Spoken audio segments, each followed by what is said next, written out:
Hello dear students, जैसे कि आप बात कर रहे हैं, आज हम बात करेंगे अनुनाद पे। Is the most important topic in this chapter.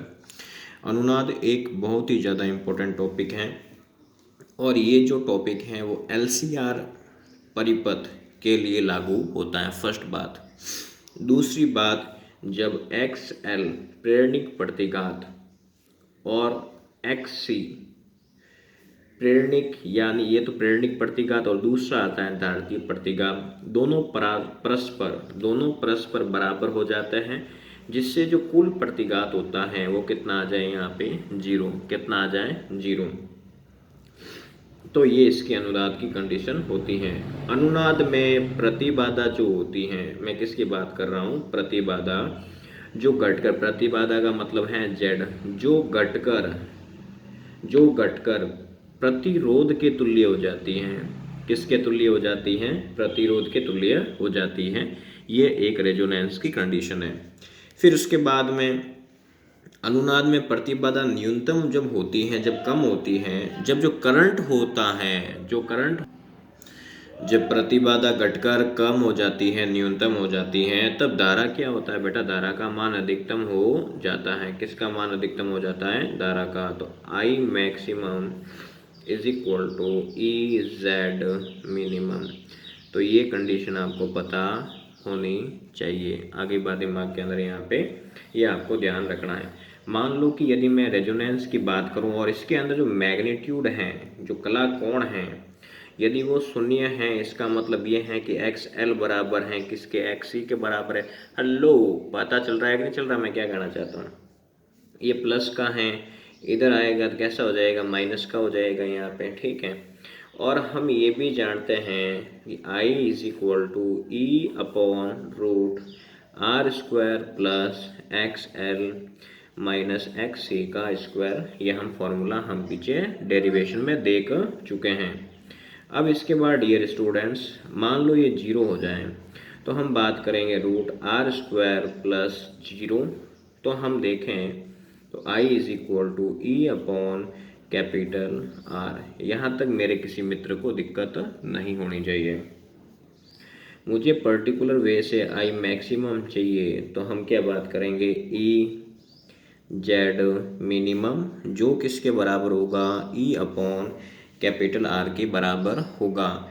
मुझे पर्टिकुलर वे से इसके अंदर परिणामी कला कोण चाहिए। क्या चाहिए, परिणामी कला कोण देखना हो तो कैसे देखेंगे, tan phi is equal to XL minus XC/R। फिर डियर स्टूडेंट्स, हमने ये देखा कि यहाँ पे XL माइनस XC/R, फिर XL बराबर है XC से ये माइनस हो जाएगा क्योंकि XL बराबर है XC का 0 हो गया।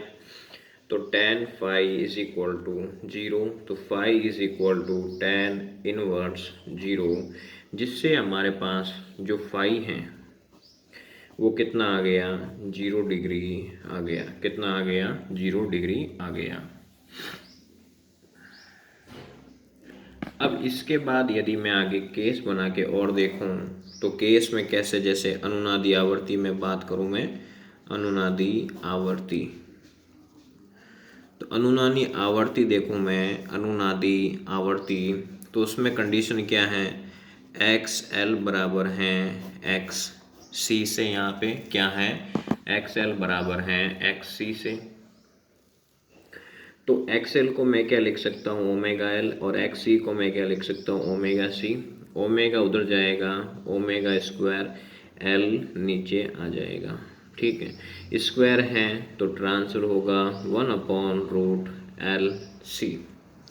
यहाँ तक मेरे किसी मित्र को दिक्कत नहीं होनी चाहिए। ये क्या है, हमारा यहाँ पे कोणीय आवर्ती होती है। क्या होती है, कोणीय आवर्ती। वेरी इम्पोर्टेंट, ध्यान रखें। अब इसके बाद में मुझे पर्टिकुलर वे से मुझे ये पता करना है अनुनादी आवर्ती क्या है। तो omega is equal to 1/√LC। तो omega is equal to 2πf small r। जो FR होता है डियर स्टूडेंट्स, उसको हम अनुनादी आवर्ती कहते हैं।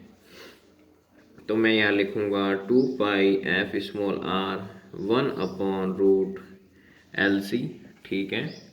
अब मुझे यहाँ पे पर्टिकुलर वे से एफ स्मॉल आर चाहिए, तो ये 2 पाई मल्टीप्लाई में कहाँ चला जाएगा, डिवाइड में एस। तो यहाँ तक किसी को दिक्कत नहीं होनी चाहिए। ये हमारे पास क्या आ गया है, अनुनादी आवर्ती।